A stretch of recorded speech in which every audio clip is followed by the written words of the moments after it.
Hi, David. Good evening. Hi, Muyiwa. Nice to see you.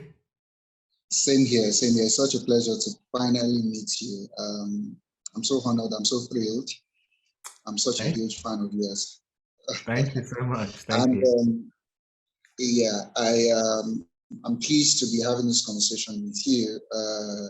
I saw the film and I really liked it because it kind of connects with me a lot in a lot of areas personally. And I'll just talk about that a little bit before I get into my question. And I mean, one of the things is I have a personal history in terms of family members with cancer.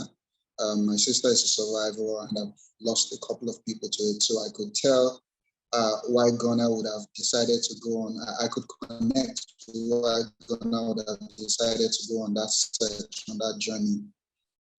So it's something that I really, really connected with. So, but where did the story come from in terms of when it was being crafted? I know Emily wrote it, but what made you decide, okay, you know what, this is a story I'm going to take on and direct?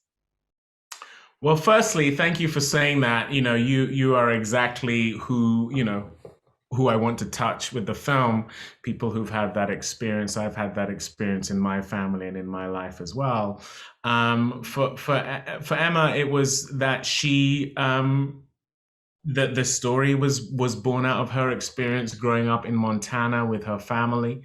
When the script came to me, it was originally a white family in Montana.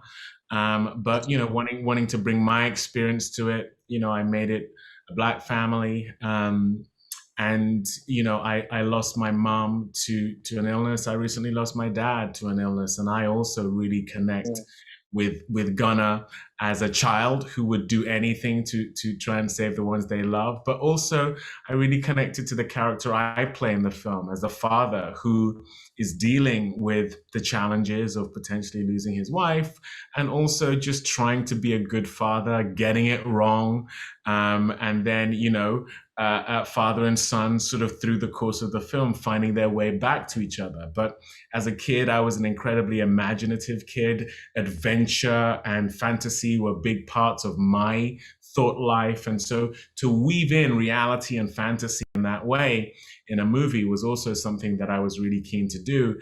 And, Emma had produced and made the perfect script in order to be able to do that.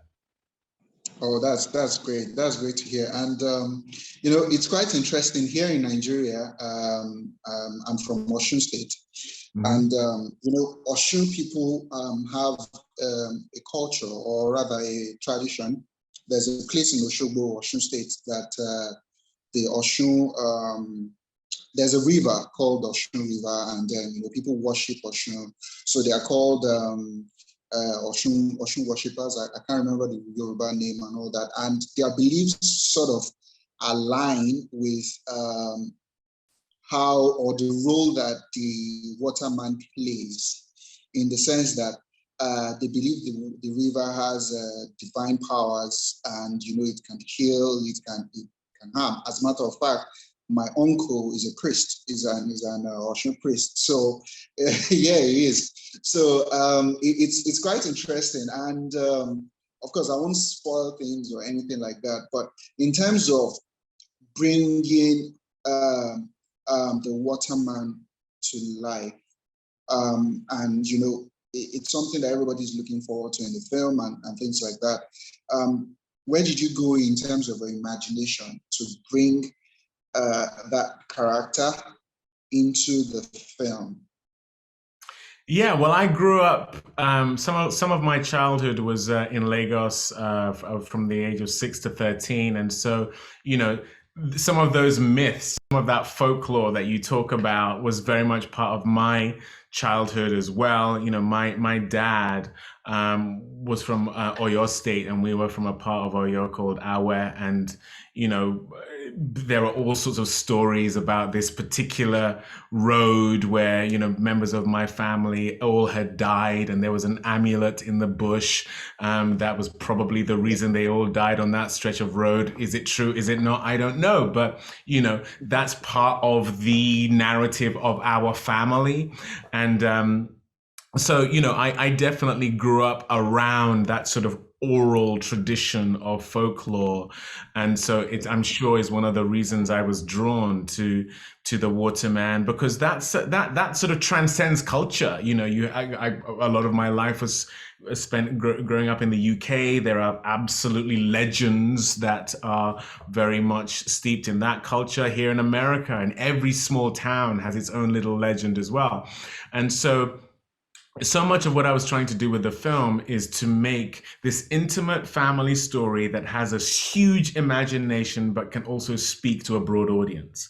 And I like to think that there are lots of elements in The Waterman that anyone and everyone can identify with, whether it's the challenges with it when it comes to family, whether it's sacrificial love, whether it's the adventure and the magic, whether it's friendship as it's played out between Gunnar and Joe in the film, whether it's the father and son story as well. There are so many things in there that I hope will resonate with everyone. Yes, yes, and they all definitely did resonate with me. So thank you very much for having this conversation.